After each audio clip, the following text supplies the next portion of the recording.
शिव नारायण नारायण नारायण शिव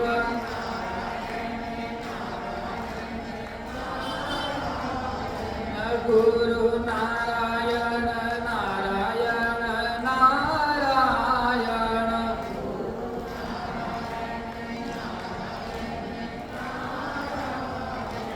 श्रीमन नारायण नारायण नारायण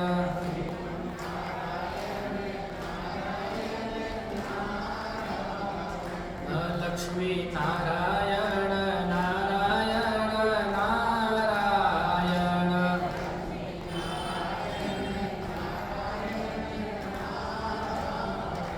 राम नारायण नारायण नारायण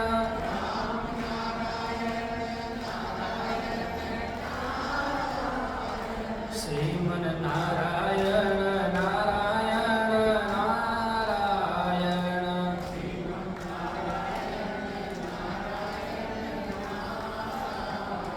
बोलिए लक्ष्मी नारायण भगवान की, श्री काशी विश्वनाथ भगवान की, सियावर रामचंद्र भगवान की, श्री कृष्णचंद्र भगवान की, जगजननी जगदम्बे मैया की, अनंत बलवंत श्री हनुमान जी महाराज की, महर्षि श्री वाल्मीकि जी महाराज की, कलिपावनावतार गोस्वामी श्री तुलसीदास जी महाराज की, सत्य सनातन धर्म की, श्री सद्गुरुदेव भगवान की, धर्म की अधर्म का प्राणियों में विश्व का गौ माता की गौ हत्या।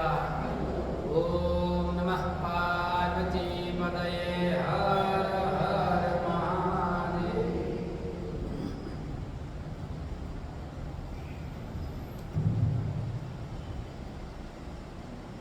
भक्तवांछाकल्पतरु भक्तवत्सल दीनवत्सल दयाशुरु कृपाशुरु सच्चिदानंद भगवान परमात्मा के युग चरणों में प्रणाम। परम पवित्र इस भारत भूमि को वंदन। भारत भूमि में विद्यमान समस्त देवी देवताओं के युग चरणों में प्रणाम। प्रातः स्मरणीय अर्चनीय वंदनीय श्रोत्रिय ब्रह्मनिष्ठ पूज्यपाद श्री सद्गुरुदेव भगवान के युग चरणों में प्रणाम करते हुए राजस्थान की पावन धरा में अवस्थित परम धार्मिक नगर ब्यावर के मध्य परम पवित्र श्री गीता भवन के अधिष्ठात्री देवता राधा कृष्ण भगवान के चरण सन्निधि में अखिल सृष्टि के कारण स्वरूप ब्रह्मांडाधिनायक कौशल्यावर्धन राघवेंद्र सरकार के मंगलमय शब्द ब्रह्ममय वाङ्मय स्वरूप श्रीमद् रामचरितमानस ग्रंथराज का पावन आश्रय लेकर इस मानव तन को सार्थक करने के लिए मानव जीवन का सर्वोत्कृष्ट फल सत्संग प्राप्त करने हेतु समुपस्थित समस्त श्रद्धामयी मातृशक्ति गीता भवन के समस्त न्यासीगण धर्मानुरागी भक्तजन सज्जन बाल गोपाल आप सभी के हृदय रूपी अंतःकरण में विराजमान उस परब्रह्म परमात्मा को सादर प्रणाम। जय श्री राम। इस पावन चातुर्मासिक अनुष्ठान के क्रम में हम और आप सभी भगवान के दिव्य उस कथामृत का रसास्वादन कर रहे हैं। इस कथा को श्रवण करने से जीव शनै शनै अपने स्वरूप की ओर जाता है। कथा श्रवण करने से हमें अपने स्वरूप का बोध होता है। कथा श्रवण करने से हमें अपने दोषों का बोध होता है। कथा श्रवण करने से हमें अपने अज्ञान का बोध होता है। इसलिए कथा श्रवण के माध्यम से जीव धीरे धीरे अपने जीवन में प्रगति करता है, उसकी आध्यात्मिक उन्नति होती है। भौतिक उन्नति तो अपने पुरुषार्थ से कर ही लेता है, लेकिन जब तक जीवन में आध्यात्मिकता नहीं है तब तक आप अपने जीवन में कितना भी भौतिक उत्कर्ष कर लो, आपकी सद्गति नहीं होने वाली है, सन्मति भी नहीं होने वाली है। क्योंकि कथा श्रवण, सत्संग, भगवान के दर्शन से ही हमारी बुद्धि शनि शनि निर्मल होती है। अन्यथा संसार के अनेक जितने झंझावत हैं, अनेक प्रपंच हैं, उन्हीं प्रपंचों में लगे रहने के कारण बुद्धि भी मलिन होती जाती है, और मलिन बुद्धि होने के कारण न तो हमें भगवान पर विश्वास होता है, न संतों पर विश्वास होता है, न संतों के द्वारा कहे गए वाक्य उन पर विश्वास होता है। और जब तक विश्वास नहीं होगा तब तक जीवन में आप उन वाक्यों को धारण नहीं करेंगे, और जब तक जीवन में धारण नहीं करेंगे तो जीवन में प्रगति होनी कठिन है। तो इसी क्रम में हम लोगों ने भगवान शिव के दिव्य विवाह चरित्र का श्रवण किया, और श्रवण करने के अनंतर भगवान शिव परम पवित्र भगवान का दिव्य धाम कैलाश, उस कैलाश पर्वत पर आकर के माँ जगज्जननी पार्वती के संग विराजमान हैं, और कैलाश की बड़ी अनुभव दिव्य महिमा है। याज्ञवल्क्य ऋषि कहते हैं, हे भरद्वाज, मैंने आपको भगवान शिव का चरित्र पहले सुनाया। क्यों सुनाया? सुनाने का क्या कारण है? इसलिए सुनाया क्योंकि मैं देखना चाहता था कि आपकी भगवान शिव में प्रीति है या नहीं। क्योंकि भगवान शिव में यदि प्रीति नहीं है तो अब भगवान राम की कथा सुनने के अधिकारी नहीं। इसलिए मैं उस चीज को देखना चाहता था। शिव सम को रघुपति प्रधारी, बिनु अग तजी सती अस नारी, और पनु करी रघुपति भगति देखाई, को शिव सम राम ही प्रिय भाई। भगवान शिव के समान भगवान ठाकुर जी को, रामचंद्र जी को कोई प्रिय नहीं है।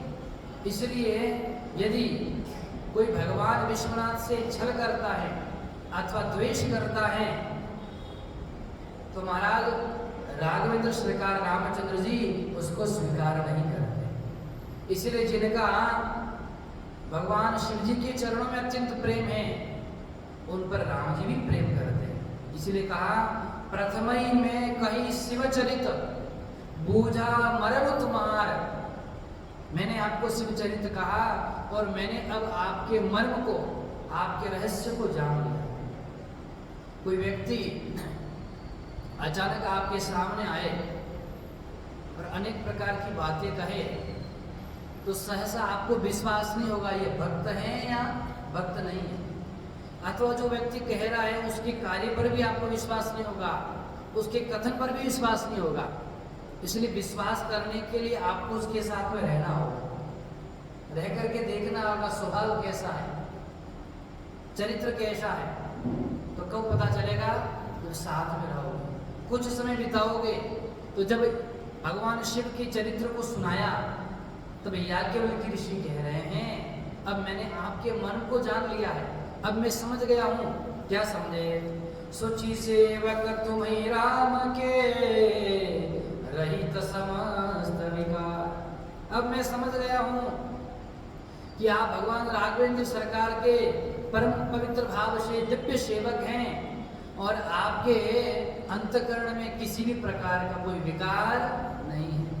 आप निर्मल हैं, शुद्ध हैं, अविकारी है। इसलिए मैं जाना तुम्हारे गुणशीला, कहूँ सुनाऊँ अब रघुपति लीला। सुनो मुनि आज समागम तोरे, कहीं न जाई जस सुख मन मोरे। जय सिया राम, जय जय सिया राम, जय सिया राम। इसलिए हे भरद्वाज मुनि जी, मैंने आपके गुण को, आपके स्वभाव को, आपके समस्त चरित्र को जान लिया है, आपके रहस्य को जान लिया है। इसलिए अब जानने के बाद में मैं आपको भगवान राघवेंद्र सरकार की दिव्य कथा श्रवण कराने जा रहा हूँ। आपके मिलने से मुझे बहुत आनंद हो गया, मैं परम पवित्र भाव से आनंदित हो गया, क्योंकि आपने ठाकुर जी की दिव्य कथा को श्रवण कराने के लिए मुझे निमित्त बनाया। महाराज आप बड़े कृपालु हैं। पुनः भरद्वाज जी को कह रहे हैं कि आपकी कृपा से मुझे भी आनंद हो गया। और सुनिए, ठाकुर जी का जो चरित्र है महाराज, बड़ा दिव्य चरित्र है। इस चरित्र को जितने ऋषि मुनि तपस्वी यज्ञ योगी अनंत प्रकार से कहते हैं, तो इसका पार भी नहीं पाते। लेकिन मैं ठाकुर जी को प्रणाम करके आपको रामचंद्र जी का वह चरित्र सुनाता। पहले श्री याज्ञवल्क्य ऋषि ने भरद्वाज जी से कहा था कि पहले भगवान शिव चरित्र सुनाता हूँ, जो सदैव आपको हुआ है वही किसको हुआ था, माता सती को हुआ था। संपूर्ण कथा सुनाई भगवान शिव की, माता सती की, फिर पुनः भगवान शिव का विवाह हुआ। अब पुनः ठाकुर जी की कथा सुनाने के लिए भगवान शिव का ही आश्रय ले रहे हैं। प्रणव सोई कृपाल रघुनाथ, वरनहु विशद दासु गुण गाथा। परम रम्य गिरि वर कैलासु, सदा शिव उमा निवासु। जय सिया राम, जय जय सिया राम, जय।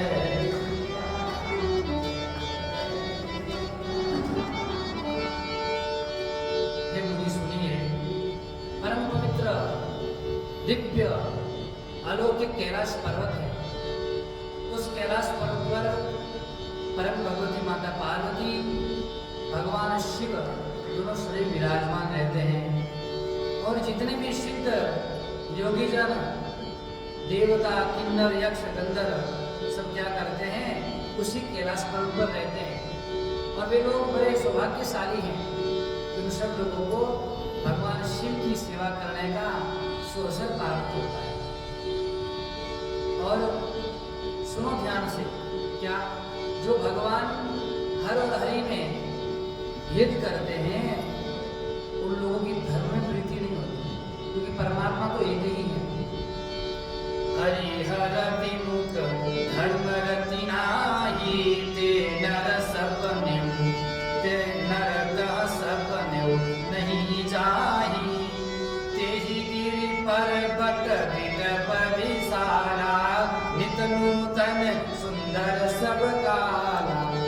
जिन लोगों को भगवान में भेद दिखता है, भगवान हर अर्थात महादेव और हरि, भगवान विष्णु कहे, राम कहे, कृष्ण कहे, इनमें जो भेद मानते हैं और जिनकी धर्म में रुचि नहीं महाराज, उनको सपने में भी कैलाश का निवास प्राप्त नहीं होता है।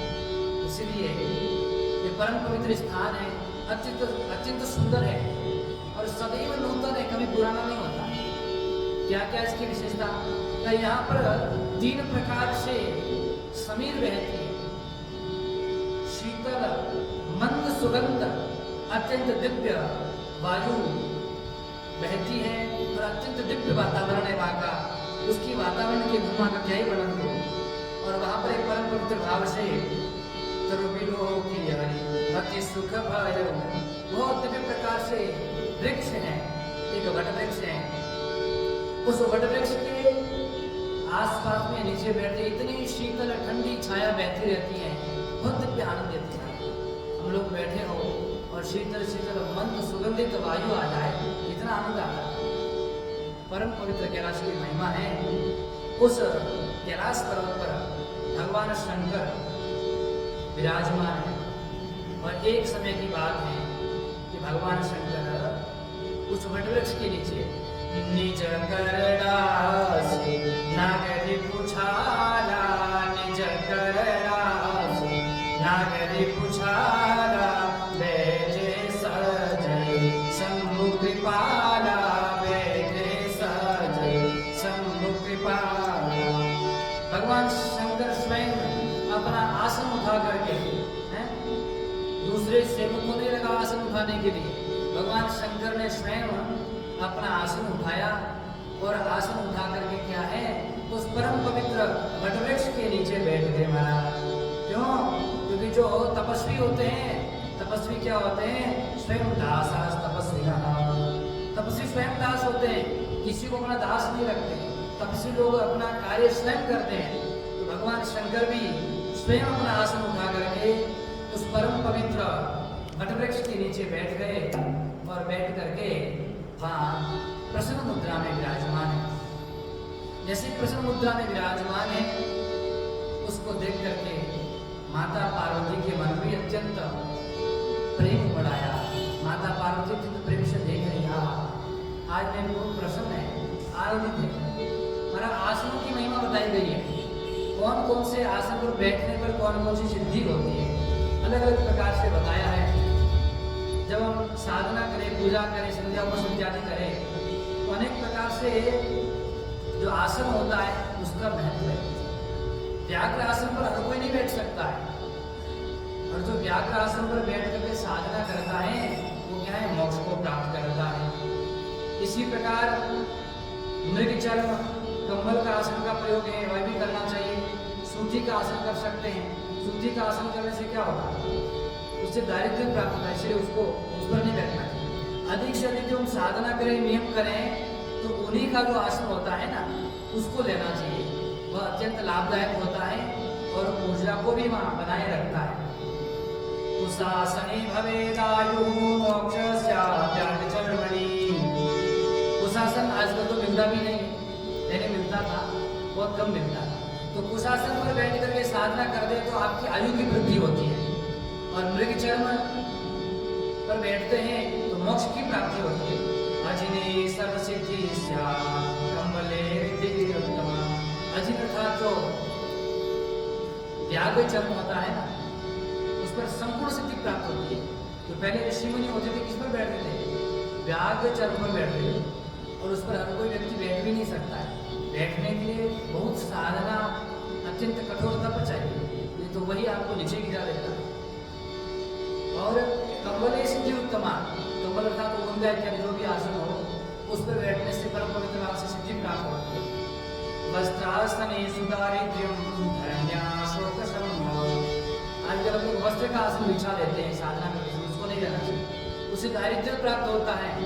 और कहा धरणी अर्थात बिना आसन के बैठने पर शोक प्राप्त होता है, इसलिए कभी भी बैठो तो क्या है, आसन लेकर के बैठना चाहिए। शिलायां च भवेत् व्याधि आस्थे व्यर्थपरिश्रम। शिला पत्थर पर बैठने से क्या होगा महाराज, पत्थर पर बैठने से अनेक प्रकार के रोग प्राप्त होते हैं, बिना आसन के नहीं बैठना चाहिए।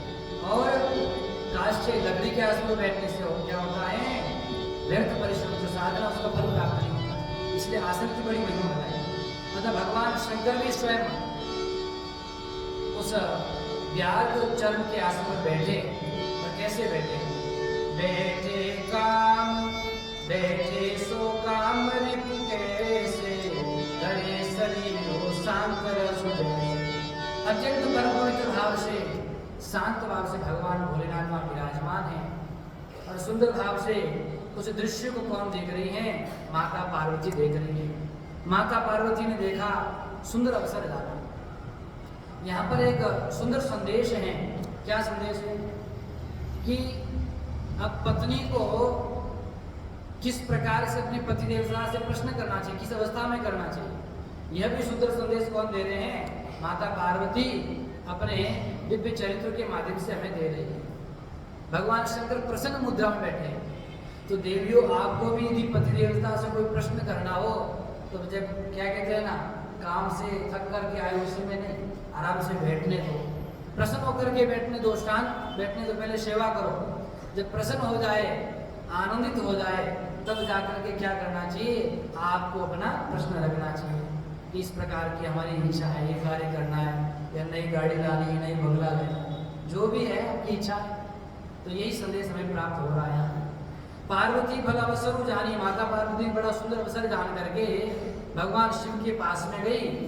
और जैसे भगवान शिव के पास में गई, जब सती रूप में गई थी, उस समय तो भगवान शिव ने सन्मुख आसन दिया था, लेकिन अब भगवान शिव ने क्या है, वाम भाग आसन हरि दिन, हाँ अपने वामांग में भगवान शिव ने माता पार्वती को आसन दिया, वहां बिठाया। और माता पार्वती समीप बैठ करके बड़ी प्रसन्न हुई। क्यों? माता पार्वती के मन में पूर्व जन्म की कथा का स्मरण आ गया। पूर्व जन्म में जो कथा हुई थी ना, उसका स्मरण आ गया कि मेरे मन में संशय उत्पन्न हो गया था, इसलिए संशय उत्पन्न होने के कारण भगवान ने मुझे कहाँ बिठाया था, सन्मुख बिठाया था, वामांग में स्थान नहीं दिया था। इसका मतलब क्या हुआ, अभी भगवान ने मुझ पर कृपा कर दी है, भगवान मुझ पर प्रसन्न है, इसलिए भगवान ने मुझे वामांग में स्थान प्रदान किया है। अतः ऐसा माना कि भगवान अब मुझ पर अत्यंत प्रसन्न है, प्रेम कर रहे हैं बहुत, और पिछली बात भगवान भूल गए हैं, अर्थात मुझे क्षमा कर दिया। इसलिए अब परम पवित्र भाव से माता पार्वती ऐसा दिव्य प्रश्न करने जा रही है जो समस्त लोक का कल्याण करने वाला प्रश्न है। भगवान शिव से माता पार्वती कहती है, विश्वनाथ विश्वनाथ मम नाथ पुरारी, त्रिभुवन महिमा विदित तुम्हारी, चर अरु अचर नाग नर देवा, सकल करई पद पंकज सेवा। ये प्रभु, आप मेरे ही नाथ नहीं, आप संपूर्ण विश्व के नाथ हैं, और जितने देवी देवता, सकल किन्नर यक्ष गंधर्व सब सदैव आपकी सेवा में तत्पर रहते हैं, आपकी महिमा का गुणगान करते हैं, और आपकी महिमा तो अपरंपार है।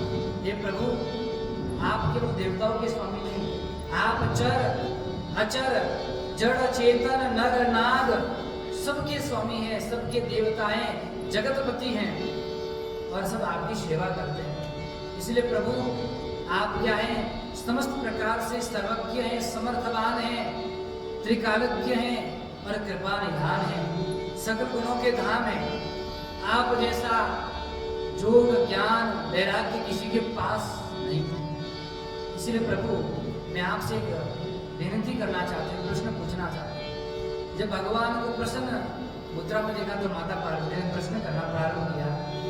क्या पहले पूछा, माता को पहले सीधा पूछना, ये नहीं कहना चाहिए कि हमको गाड़ी दिला दो, हार दिला दो, बंगला दिला दो। पहले पति की प्रसन्नता करो, बोले आप मुझ पर प्रसन्न हैं, आज ठीक है ना, स्वास्थ्य वगैरह सब मंगल है, बढ़िया से पहले पूछो भी, अगले को लगे ना कि मेरी ध्यान रखता है कि नहीं।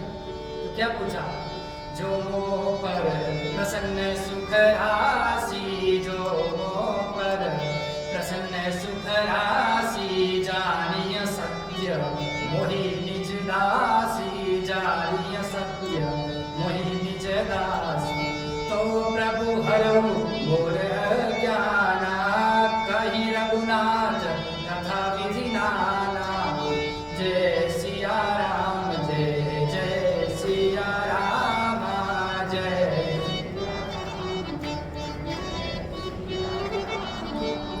हे प्रभु, हे स्वामी, हे दीनानाथ, हे विश्वनाथ, यदि आप मुझ पर प्रसन्न हैं, यदि आप मुझे अपनी दासी समझते हैं, तो मेरे अज्ञान को दूर करिए।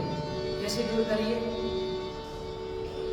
पूर्व जन्म में जो ठाकुर जी की कथा न सुनने के कारण मुझे संशय हो गया था, अभी भी मेरे चित्त में वो संशय बना हुआ है, अभी पूर्ण रूप से मिटा नहीं है, और उसी संशय के कारण मैंने न जाने कौन कौन से अपराध किए थे, और आपने मेरा परित्याग कर दिया।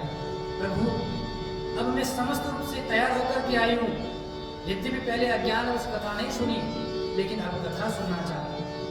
तो महाराज, ये माता पार्वती हम सबको संदेश दे रही है, यदि अब तक इतने वर्षों पर्यंत आपने भगवान की कथा प्रेम से, श्रद्धा पूर्वक, विश्वास पूर्वक, ध्यान पूर्वक नहीं सुनी है, तो जब अवसर मिले तब सुन लो और अपने अज्ञान को दूर करो। माता पार्वती को कोई संदेह नहीं, माता पार्वती को न मोह न माया, कोई संशय नहीं। तो साक्षात भगवती जीव का क्या कर रही, प्रतिनिधित्व कर रही है। कहीं जाते हैं ना, जैसे यहाँ का पार्षद हो गया, विधायक हो गया, तो ब्यावर का प्रतिनिधित्व करता है। संपूर्ण ब्यावर की प्रजा की ओर से मैं प्रतिनिधित्व करने आया हूँ। उसी प्रकार संसार के लोकहित के लिए, संपूर्ण संसार के कल्याण के लिए परम पवित्र भाव से माता पार्वती जीवों का प्रतिनिधित्व कर रही है कि जीवों का कल्याण कैसे होगा। तो माता ने कहा, प्रभु आप मुझ पर कृपा करके मेरे भ्रम को दूर करिए। और ये एक बात बताइए, मैं प्रश्न पूछना चाहती हूँ आपसे, क्या जासु भवन सुर तरु होई, सही की सकई सही की दरिद्र जनित दुख सोई। प्रभु आप एक बात बताइए, यदि समस्त प्रकार से कोई कल्पतरु है और कल्पतरु के नीचे रहता है, तो क्या वो व्यक्ति दरिद्र रह सकता है? उसके जीवन में दरिद्रता बनी रहेगी क्या? भगवान शंकर ने कहा नहीं, वे कल्पवृक्ष के नीचे रहेगा तो दरिद्र तो रह ही नहीं सकता। क्यों नहीं रह सकता? कल्पवृक्ष संपूर्ण इच्छाओं को, संपूर्ण मनोरथों को पूर्ण करने वाला है, इसलिए वो व्यक्ति कभी दरिद्र नहीं रह सकता। तो प्रभु आप भी कल्पवृक्ष के समान हैं, आप योगी तपस्वी समस्त प्रकार से कला निपुण है, तो आपके पास रहकर के मैं कैसे अज्ञानी, मेरा भ्रम क्यों दूर नहीं हुआ अभी तक? भगवान ने कहा, अच्छा ऐसी बात है, आपको भ्रम है, क्या भ्रम है? 2-3 प्रश्न भगवान माता पार्वती ने किए कि कौन कौन जिसका प्रधान वेद पुराण उपनिषद करते हैं। सचिभूषण यश हृदय विचारी, हरौ नाथ मम मति भ्रम भारी। प्रश्न किया माता पार्वती ने, प्रभु जे मुनि परमारथ वादी, कहि राम कहो ब्रह्म अनादि, शेष शारदा वेद पुराना, सकल करहि रघुपति गुण गाना, तुम पुनि राम राम दिन राति, सादर जपहु आनंद हराति, जय सिया राम जय सिया राम, जय सिया राम। माता पार्वती ने कहा, है प्रभु जो परमार्थवादी अर्थात परम तत्व को जानने वाले हैं, ब्रह्मवेत्ता है, तत्ववेत्ता है, जो परम पवित्र भाव से इस संसार को तत्वमय जानते हैं, सारा संसार क्या मिथ्या है, ब्रह्म सत्य जगत मिथ्या, इस भाव से कौन है? मुनि ऋषयः मंत्र दृष्टारः, मुनयो तत्वेदा तत्व को जानने वाले। मुनि किसे कहते हैं? जो सदैव मनन करते रहते हैं, जो सदैव क्या करते हैं? मनन करने रहते हैं। किसका मनन करते हैं? उस परम तत्व का मनन करते रहते हुए मुनि हो गए। और ऋषि क्या करते हैं? रिसर्च। क्या करते हैं? रिसर्च। वैज्ञानिक जो होते थे ना, उनको ऋषि कहते हैं। तो समस्त प्रकार से रिसर्च करते, नई खोज करते रहते हैं। तो रिसर्च करके क्या प्राप्त किया उन्होंने? ऋषयो मंत्र दृष्टारः। ये जो वेद है ना, साक्षात अपौरुषेय है। वेद किसी ने लिखा नहीं है, वेद की रचना लिखा तो है किसने? वेद व्यास जी ने, लेकिन रचना नहीं की। कोई चीज मैं आपको कहूँ और आप लिख लो तो आप उसके रचनाकार नहीं होंगे महाराज। वेद अपौरुषेय है, वेद को किसी ने रचा नहीं है। ये तो साक्षात परमात्मा की यस्य निश्वसितम वेदाः, परमात्मा की श्वास प्रश्वास वेद है महाराज। वेदो नारायण साक्षात, वेद साक्षात नारायण स्वरूप है, भगवान की स्वरूप, भगवान से अलग नहीं वेद। इसलिए वेद वाणी को हम शास्त्र मानते हैं। इसलिए जो वेद को मानता है वो वही क्या है महाराज? आस्तिक है। और वेद को न मानने वाले वेद निंदकाः नास्तिकाः, वेद को नहीं मानने वाले नास्तिक कहलाते हैं। तो कहा जो ब्रह्म तत्व को जानने वाले ब्रह्मवेत्ता है, ये परमार्थवादी क्या वक्ता मुनि क्या कहते हैं कि रामचंद्र जी अनादि ब्रह्म है। क्या है? अनादि ब्रह्म है। और महाराज दूसरे कौन? शेष शारदा, भगवान शेष माता शारदा और वेद पुराण उपनिषद ये क्या कहते हैं, उनकी महिमा का खूब बखान करते, खूब महिमा का गान करते। और तीसरा कहा कि तीसरे भगवान राम। देखो इसमें भगवान का नाम रूप लीला धाम चारों का वर्णन आ जाता है, नाम रूप लीला धाम। और इनमें से मुनियों ने किसका आश्रय लिया? परमात्मा के दिव्य उस ब्रह्म तत्व का आश्रय लिया। और श्री शारदा ने भगवान के लीला कथा का, और भगवान शिव स्वयं किसका नाम का कथन करते हैं। क्या कहते हैं? माता पार्वती कहती प्रभु आप सदैव चिंतन करते रहते हैं क्या? तुम मुनि राम राम दिन राति सादर जप भुवन बोले बाबा, आप भी उन्हीं भगवान रामचंद्र जी का सदैव नाम स्मरण करते रहते हैं, रात दिन जपते रहते हैं। अब आप ये बताइए, जो मुनि लोग तत्ववेता हैं और जो शेष शारदा इत्यादि हैं, और आप तीनों कौन से राम का भजन करते हैं? एक तो ब्रह्मवेता अनादि ब्रह्म कहते हैं, शेष शारदा उनकी महिमा का कथन करते हैं, और भगवान शिव आप सदैव नाम जप करते हैं। ये तीनों ही राम का आश्रय लेते हैं। और ये बताइए इन तीनों में से ये राम कौन से हैं? राम राम सो अवध नृपति सुत सोई तीरज रघुन अलकपति गोई। क्या यही राम अवध में उत्पन्न हुए वह हैं क्या जो अलग ब्रह्म अनादि वह है? ये भगवान ये मेरा ब्रह्म है, इसको आप दूर कीजिए।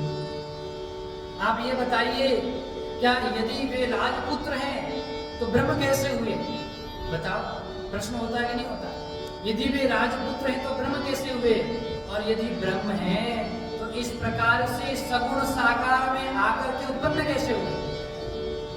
जो निर्गुण निराकार है, जिसका कोई आकार नहीं, जिसमें कोई गुण नहीं, जिसका कोई स्वरूप नहीं, उसने इस प्रकार का सुंदर स्वरूप धारण कैसे किया? और यद्यपि धारण भी किया तो इस प्रकार से रोदन कैसे कर रहे हैं? यदि ब्रह्म है तो ज्ञान होना चाहिए, यदि आनंदमय है तो रो क्यों रहे हैं? सच्चिदानंद आनंद कहा, सत्चित आनंद। सत मतलब सत्ता भी चली गई उनकी, चेतन स्वरूप ज्ञान भी नहीं रहा कि मेरी देवी कहाँ है, और आनंद भी नहीं रहा। क्यों? रोदन कर रहे हैं। तो आप बताइए प्रभु, मेरा जो ब्रह्म है इस ब्रह्म को दूर कीजिए।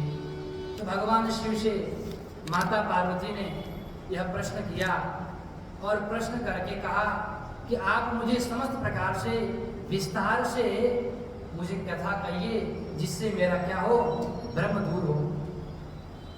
और प्रभु केवल इतना ही मत बताइए, केवल वन की लीला मत बताइए, परंतु बाल लीला जो भगवान ने की उसको भी बताइए। बाल लीला के बाद में जो जो लीलाएं की, भगवान का विवाह हुआ, दुष्भंग हुआ, स्वयंवर हुआ, फिर भगवान को क्या मिला?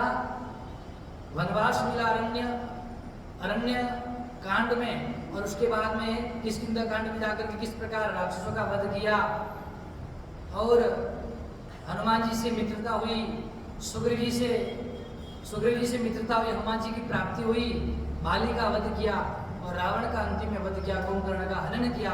इस प्रकार से सारी जो कथाएं जो मैं नहीं पूछ पाई हूँ, क्योंकि मेरा तो अज्ञान है, मुझे ज्ञान नहीं इतना, तो मैं जो नहीं बोल पाई हूँ वह भी आप मुझे क्या करना, समस्त प्रकार से समस्त कथा को मुझे आप बता देना।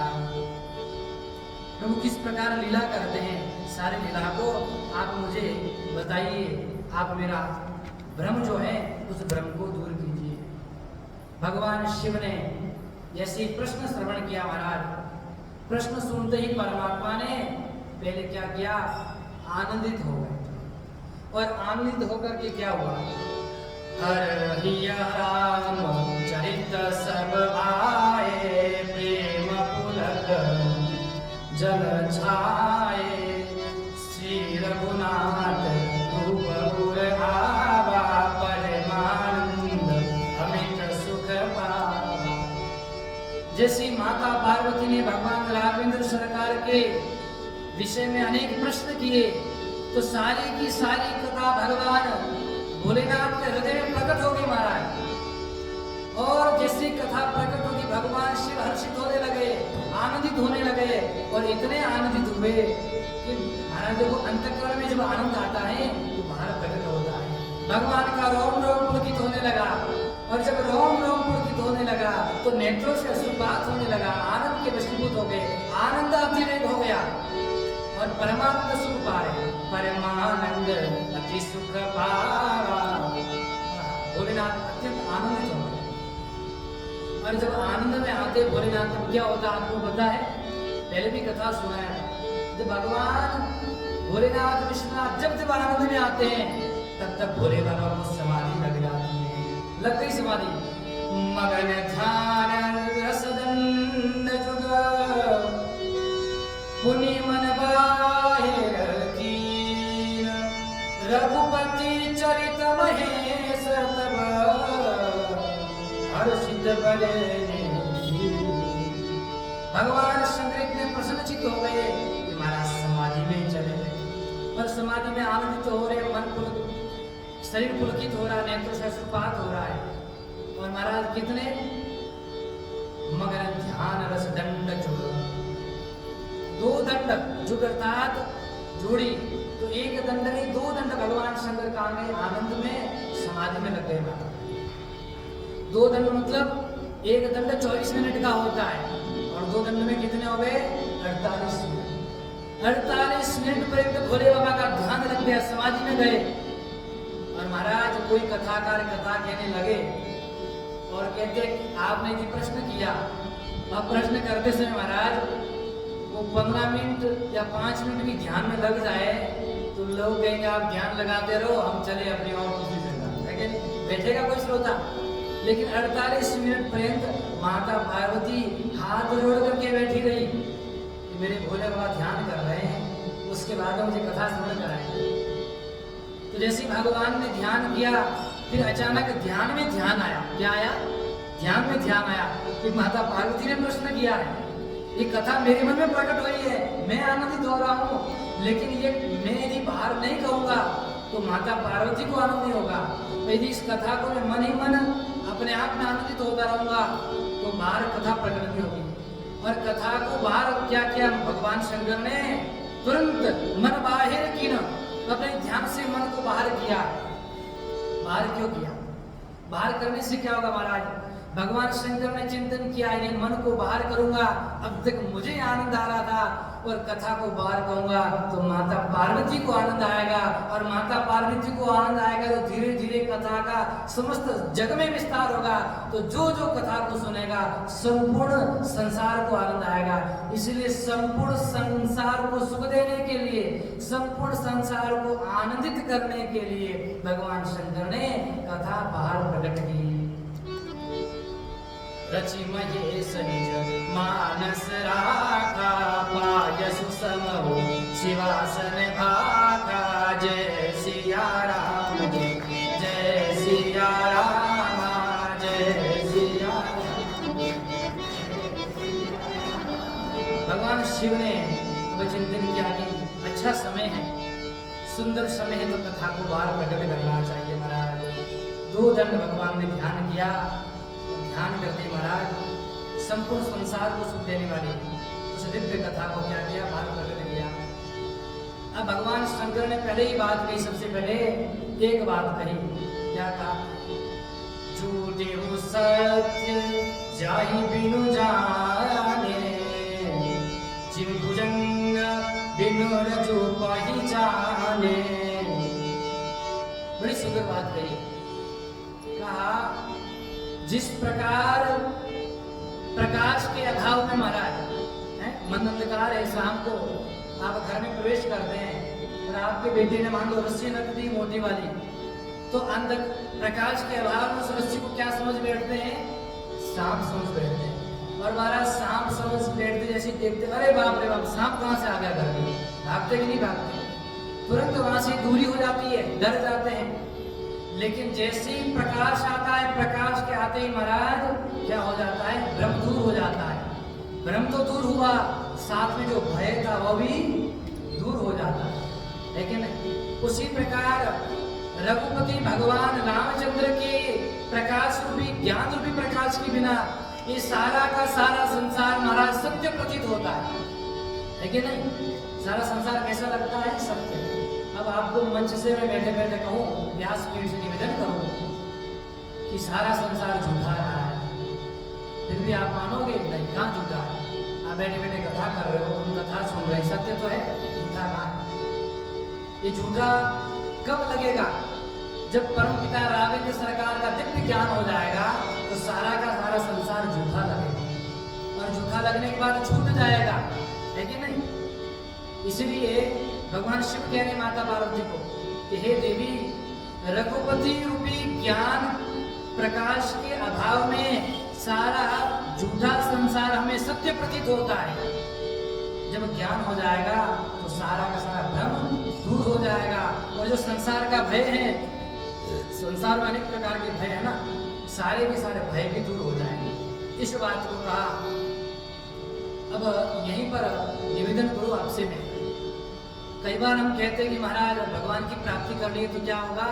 सब घर परिवार सब छोड़ना पड़ेगा, पर छोड़ने की आवश्यकता नहीं है। छोड़ करके भगवान की प्राप्ति नहीं होगी। जरूर नहीं कि छोड़ दिया तो भगवान की प्राप्ति होगी। छोड़ करके फिर महाराज आसक्ति में लग गए दूसरी जगह, तो कहने का तात्पर्य है घर परिवार बंधु बांधव को छोड़ने की आवश्यकता नहीं है। इन सबको साथ लेकर के भगवान के नाम में लग जाओ, किसी को छोड़ो मत। छोड़ो तो किसको छोड़ो? आपके अंतःकरण में विराजमान जो दुर्भावना है, अनेक प्रकार के विकृतियां हैं, उन विकृतियों को छोड़ो। लेकिन संसार में रह करके केवल भगवान के लिए भजन का समय दे दो, पर जब भजन का समय दोगे और धीरे धीरे तो अपने आप संसार छूट जाएगा। कैसे? और कोई आपको वस्तु मिल रही महाराज, रास्ते में जा रहे तो क्या है कि तांबा मिल गया, तांबे की इतनी बड़ी क्या कहते ईंट मिल गई, तो तांबे की ईंट हर कोई नहीं उठाएगा, कोई कोई उठाओगे तांबे की ईंट। यदि चांदी की मिल गई तो तांबे की छोड़ दो, और चांदी के बाद महाराज सोने की मिल गई तो हो सकता है चांदी की भी छोड़ो, चलो सोने की ले लेते हैं, चांदी रहने देते हैं। उसके बाद हीरा जवाहरत मिल गया, कोई मणि मिल गया, तो एक एक करते क्या होती है, जो निकृष्ट है वो छूटती जाती है और उत्कृष्ट चीज को प्राप्त करते रहते हैं। जैसे संसार में आपने पहले छोटी गाड़ी ली, मोटरसाइकिल ली, और बाद में पैसा आ गया, थोड़ा धनवान हो गए तो क्या लेते हैं? 4 पहिए वाली गाड़ी लेते हैं कि नहीं लेते? तो छूट गई ना वो। फिर बाद में बढ़िया और लग्जरी कार लेते हैं, घर बंगला भी नया बनाते बढ़िया से, हैं? तो उसी प्रकार कहा, संसार में रह करके संसार के सुख तो तुच्छ है, लेकिन भगवान परमात्मा का जो भजन का आनंद है, इस भजन में लग गए, और जब जब ये भजन का आनंद आने लग जाएगा तो धीरे धीरे संसार के सारे सुख महाराज अपने आप छूट जाएंगे।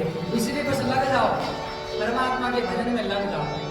लग जाने के बाद सारे क्या कहते हैं, सुख अपना आप छूट जाएंगे। तो क्या करिए?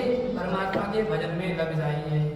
इसी बात को भगवान शंकर माता पार्वती से निवेदन कर रहे हैं, और भगवान ने जैसे ध्यान किया, और अब कथा प्रारंभ करनी है, तो कथा प्रारंभ करने से पहले क्या करते हैं लोग? बोलो बताओ, पहले बताया था, मैंने भूल गए होंगे, याद तो रखते नहीं, क्यों याद नहीं रखते? यहाँ से जब जाते हैं ना, महाराज तेरा मुझको अर्पण, क्या लागे मेरा, है आपका ज्ञान आपको समर्पित, सुनेंगे घंटा और जाते समय भेंट दक्षिणा में आपको समर्पित करके चले जाएंगे। तो सबसे पहले की कोई कथा करते सनातन संस्कृति की विशेषता है या परंपरा है, क्या करते हैं? मंगलाचरण करते हैं। हमने मंगलाचरण पर विशेष 2-3 दिन लगाए थे, तो याद रखा नहीं आपको, बहुत गलत है, अच्छी बात नहीं, याद रखना चाहिए। तो भगवान शिव ने माता पार्वती से कहा, देवी थोड़ा मंगलाचरण कर लेते हैं, उसके बाद में क्या करते हैं? कथा प्रारंभ करते हैं। तो भगवान शिव ने जो मंगलाचरण किया, वो मंगलाचरण विश्व प्रसिद्ध है। क्या है? विश्व प्रसिद्ध है। और उस मंगलाचरण के दिव्य चौपाई को आप भी जानते हैं, तो मेरे साथ गाइएगा बड़े प्रेम से।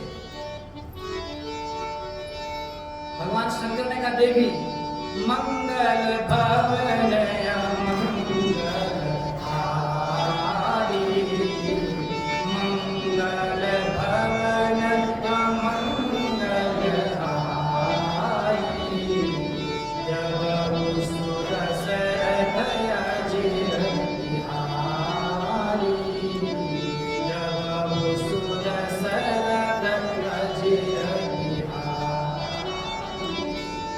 बंदहु बाल रूप सोई रामो, बंदहु बाल रूप सोई रामो, सब सिद्धि सुलभ जपत जिस नामो, सब सिद्धि सुलभ जपत जिस नामो। जय सिया राम, जय जय सिया राम, जय सिया राम, जय सिया राम, जय जय सिया राम, जय सिया राम, जय जय सिया राम। भगवान शंकर ने मंगलाचरण प्रारंभ किया। हे देवी, भगवान के दिव्य नाम महिमा का ही प्रारंभ कर दिया। भगवान के इस दिव्य स्वरूप का वर्णन किया कि ठाकुर जी की जो कथा आप सुनना चाहती हो देवी, ये कौन है? साक्षात मंगल के भवन है। छोटे मोटे दुख को दूर नहीं करते, छोटे मोटे सुख नहीं देते, साक्षात सुख के पावर हाउस है। जो आनंद सिंधु सुख राशि, आनंद सिंधु सुख राशि है, मंगल के भवन है। केवल मंगल के भवन है ऐसा नहीं है, अब मंगल को हरण करने वाले ऐसे कौन है? परम पवित्र भाव से चक्रवर्ती सम्राट दशरथ के उस दिव्य आंगन में लीला करने वाले बाल रूप विराजमान ठाकुर जी महाराज। इसीलिए उस बाल रूप की वंदना करते हैं। सोई मम इष्ट देव रघुवीरा, वही मेरे इष्ट देव रघुवीर हैं। तो भगवान शंकर ने क्या किया? अपने इष्ट देव का स्मरण किया, इष्ट देव का ध्यान किया, और ध्यान करने के बाद ही उनको प्रणाम किया। प्रणाम करके देवी से कह रहे हैं, हे देवी, आपने बड़ा दिव्य प्रश्न किया। जो भी राम कथा का प्रश्न करता है ना, उसको तो पहले यह राम कथा आयोजित कराते हैं, तो भगवान शिव के लिए उसको धन्यवाद देना चाहिए। धन्य धन्य राजकुमारी, धन्य धन्य राजकुमारी, तुम समान उपकारी, तुम समान उपकारी। ये देवी, आपने बड़ा दिव्य ऐसा प्रश्न किया। हे देवी, आपको धन्यवाद है, आप धन्य की पात्र हैं। देवी ने कहा, प्रभु, मैंने ऐसा कौन सा काम कर दिया आप धन्यवाद दे रहे हैं? आप मुझे धन्यवाद क्यों दे रहे हैं? तो भगवान शिव ने कहा, तुम समान कौन नहीं उपकारी। इस संसार में आपके समान कोई उपकार करने वाला मुझे प्राप्त नहीं हुआ है। आपने मेरे ऊपर बहुत बड़ा उपकार किया। माता ने कहा, प्रभु, मैंने कौन सा उपकार किया? मैंने तो बस प्रश्न पूछा। बोले, यही बहुत बड़ा उपकार है कि आज तक मेरे इष्ट देव ठाकुर जी की कथा के विषय में किसी ने मेरे से प्रश्न नहीं किया, और इसी में मेरे को सबसे बड़ा आनंद आता है।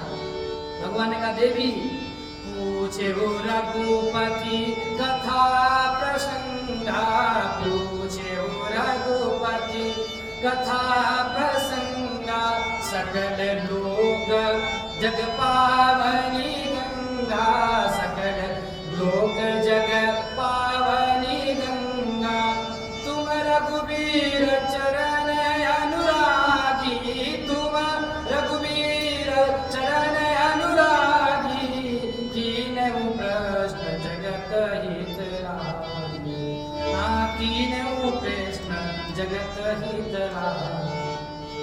हे देवी, हे पार्वती मैया, आप भी धन्य हैं। देखो, बड़ा सुंदर यहाँ ध्यान दो, विशेष विजय गिरिराज कुमारी का है, अर्थात केवल माता पार्वती को भी धन्यवाद नहीं दिया, माता पार्वती के पिताजी को भी नाम लेकर के धन्यवाद दिया। तो उनकी पुत्री है, आप उनको धन्यवाद, उनको भी धन्यवाद जाता है कि उन्होंने आपको ऐसे संस्कार दिए। इसलिए आप यदि अपने माता पिता को अच्छे संस्कार देंगे, वो तो अपना नाम करेगा, साथ में आपको भी उसका इनाम मिलता, आपको भी धन्यवाद देते लोग। तो माता पार्वती से कहा, भोलेनाथ ने कि आपने जो प्रश्न किया है, इतना सुंदर प्रश्न है। कौन सा प्रश्न है? भगवान राघवेंद्र सरकार की कथा प्रसंग का जो प्रश्न है, ये केवल सामान्य प्रश्न नहीं है। यह प्रश्न सकल लोक के कल्याण का प्रश्न है। कैसे? आप गंगा जी को जानते हैं, हरिद्वार गए हैं। यदि गंगा जी में स्नान करना हो, देखो गंगा जी भी लोगों को पावन करने के लिए आई है ना, हमारे समस्त दुखों का हरण करती है। का जिस प्रकार से पतित पावनी भागीरथी माँ गंगा समस्त लोक का कल्याण करने के लिए धरती पर अवतरित हुई है, लेकिन सबको सुलभ नहीं है। यदि गंगा जी में स्नान करना है, गंगा जी के तट पर रहना है, तो महाराज कहाँ जाना पड़ेगा बताओ? हरिद्वार जाना पड़ेगा ना, काशी जाना पड़ेगा। लेकिन हे देवी, उस गंगा के लिए तो हमको चल करके जाना पड़ेगा। लेकिन आपने जिस परम पवित्र लोक को पावन करने वाली गंगा प्रकट किया है, ये कौन सी गंगा है? ये गंगा तो स्वयं चल करके प्रत्येक व्यक्ति के पास में जाती है और प्रत्येक व्यक्ति का कल्याण करती है, समस्त जगत का कल्याण करने वाली है। बताओ, यहाँ गंगा जी नहीं आई, लेकिन राम कथा रूपी गंगा प्रवाहित हो रही कि नहीं हो रही है? जहाँ जहाँ जिसने इच्छा की, जो आयोजक बने, जो भगवान की इच्छा के जिज्ञासु हैं, उन्होंने सब जगह भगवान की कथा को करने की इच्छा प्रकट की। तुरंत भगवान की दिव्य राम कथा आकर के प्रकट हो गई। और केवल जिसने आयोजन किया उसको पवित्र नहीं किया, परंतु जो जो इस कथा में भाग लेने आए, जिसने कथा का रसास्वादन करने का निश्चय कर लिया, महाराज सबको पावन करने वाली परम पवित्र कथा। इसलिए आप सब श्रोतागण भी धन्य। हमारा धन्यवाद देना बड़ा कठिन होता है ना? कोई व्यक्ति हम पर उपकार करता है ना, उसको धन्यवाद देना सीखिए। किससे? भगवान शिव अपने चरित्र से कह रहे हैं। इसलिए मैं बार बार निवेदन करता हूँ आपसे कि ये भगवान की दिव्य कथा है, इसका नाम इसीलिए रखा है रामचरितमानस, क्योंकि हमारे चरित्र को सुधारने वाली है, हमारे चरित्र को दिव्य बनाने वाली है, हमारे चरित्र को भव्य बनाने वाली है, हमारे तन मन जीवन को सुधारने वाली कथा है। इस कथा के माध्यम से भगवान रामचंद्र जी तो स्वयं हमको उपदेश देते ही हैं, लेकिन कथा के प्रत्येक प्रसंग में व्यक्ति को जीवन जीने की कला मिलती है, जीवन जीने की शिक्षा मिलती है, जीवन जीने की प्रेरणा मिलती है, उत्साह मिलता है, आनंद मिलता है। इसलिए भगवान शिव भी अपने इस दिव्य प्रसंग से हमें शिक्षा दे रहे हैं। जो भी आपको उपकार करे उसको धन्यवाद देना सीखिए। धन्यवाद देना बड़ा कठिन होता है। हम लोग अंदर तो मान लेते हैं कि उस व्यक्ति की वजह से काम हुआ है, लेकिन धन्यवाद देना समाज में कहते हैं अच्छा उनको क्यों गिनाए हैं? भाई क्या कहते हैं ना, इसका यश तो हमको प्राप्त होना चाहिए, भले काम उसने किया। तो परम पवित्र भाव से आप सभी श्रोताओं को धन्यवाद देता हूँ कि आप लोग भगवान की कथा श्रवण करने आते हैं, ताकि मेरे को परमात्मा शक्ति दे कि आपको सुना पाऊँ।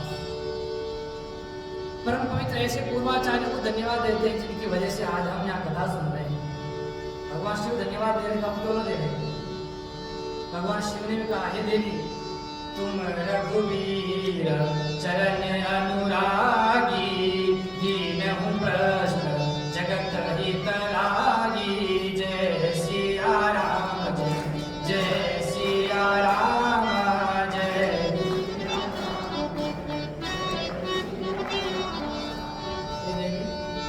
आपने परम पवित्र भाव से समस्त जगत के कल्याण करने वाले प्रश्न को रखा है, इसलिए आप बड़ी उपकारी हैं, आप धन्यवाद की पात्र हैं। इसलिए आपने जो प्रश्न किया है बड़ा सुंदर है। इस प्रश्न के माध्यम से समस्त जगत का कल्याण होगा। अब बड़ा विशेष वर्णन जो है गोस्वामी जी महाराज ने किया है यहाँ पर। भगवान शिव कितना सुंदर बात कहते हैं कि कथा क्यों सुननी चाहिए, और कथा जिसने नहीं सुनी है, और हमारे जीवन में जो अंग हैं, प्रत्येक इंद्रिय हैं, कल एकादशी के विषय में चर्चा हुई थी ना। भगवान की कितनी कृपा है कि परमात्मा आगे से आगे अपनी कड़ी जोड़ता रहता है। आज समस्त इंद्रियों की सफलता का प्रश्न आ गया, सफलता की महिमा आ गई कि सार्थक कैसे करें हम नेत्रों को, कानों को, मुख को। भगवान शिव माता भारती से कह रहे, हे देवी जिन हरि कथा नहीं, जिन हरि कथा सुनी नहीं काना, जिन हरि कथा सुनी नहीं काना।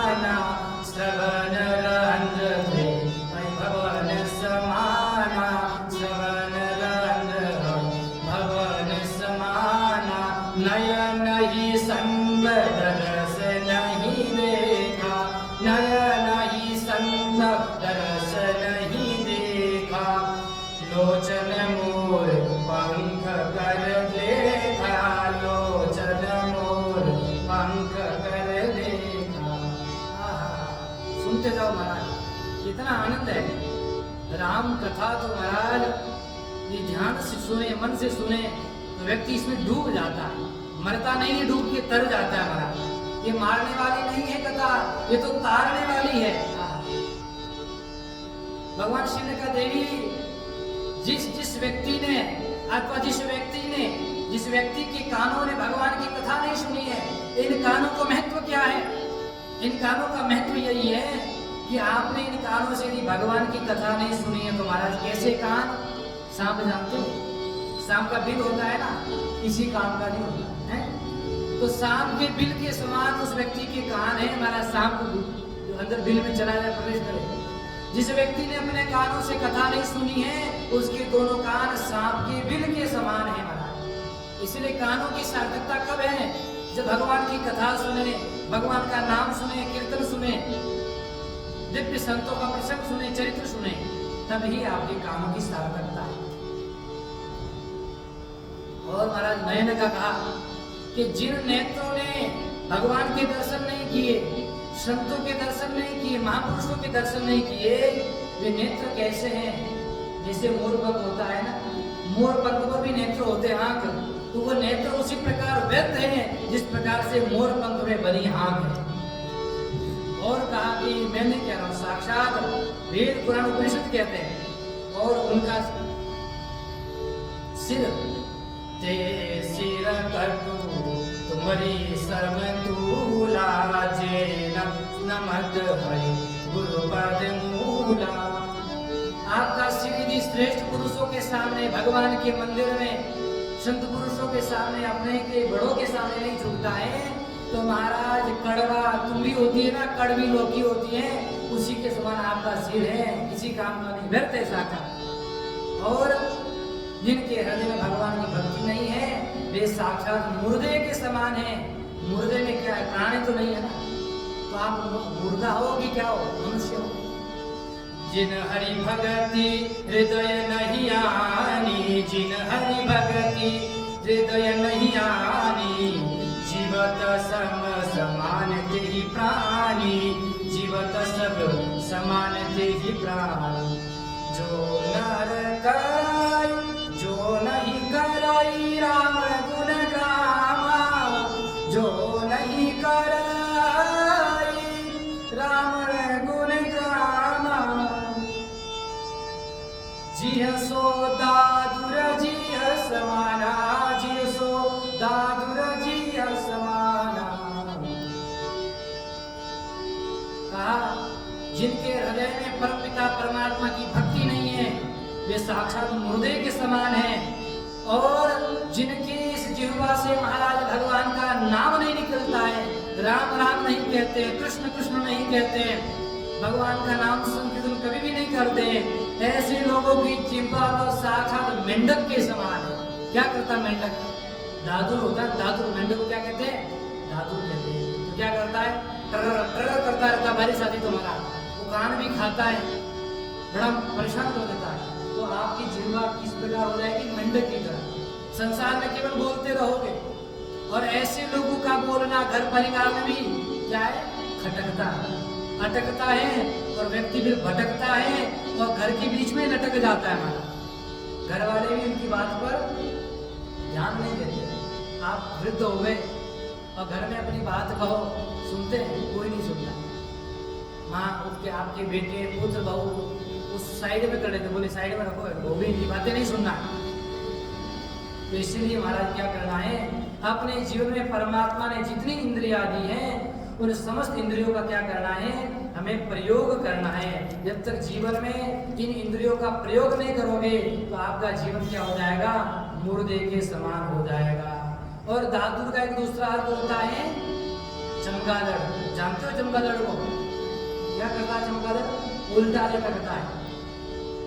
और उल्टा क्यों लटकता है महाराज? उस चमगादड़ के शरीर में मलमूत्र त्याग का कोई भिन्न अंग नहीं होता है। जिस अंग से वो खाता है उसी अंग से वो त्यागता है, इसीलिए उल्टा लटकता है। उल्टा लटक करके वही अपने मलमूत्र का त्याग कर देता है। तो उस व्यक्ति की जिह्वा उसी समान है जैसे चमगादड़ है महाराज। इसलिए अपने को जीवन सार्थक बनाना है। तो परमात्मा ने जितनी इंद्रियां दी है, सब इंद्रियों के माध्यम से, कानों से भगवान का हरि नाम सुनो, मुख से जिह्वा से हरि नाम गाओ, नेत्रों से भगवान का दर्शन करो, हृदय में भगवान की भक्ति को धारण करो और सिर संतों और भगवान के सामने सदैव झुकाओ, तो आपका जीवन, आपका मनुष्य बनना सार्थक हो जाएगा महाराज। कुछ लोग कहते हैं महाराज अभी भक्ति करने की क्या आवश्यकता, बुढ़ापे में करेंगे। कब करेंगे? बुढ़ापे में करेंगे। बाल्यकाल में भक्ति की आवश्यकता नहीं है, जब बुढ़ापा आएगा तब खुद हम भक्ति करेंगे। तो बुढ़ापे में बताओ, न मुख में दांत, न शरीर में आंत, मुख में दांत रहते तो शरीर में आते भी कहाँ, सारे सिकुड़ जाते, कुछ काम नहीं करते। तो राम राम कहाँ से बोलोगे? बोलोगे महाराज हम राम राम तो बोलते हैं, आप बोलोगे तो सही, पर जब बोलोगे राम राम तो मुख से निकलेगा आम आम, है क्या निकलेगा? तो बोलो जय सिया राम।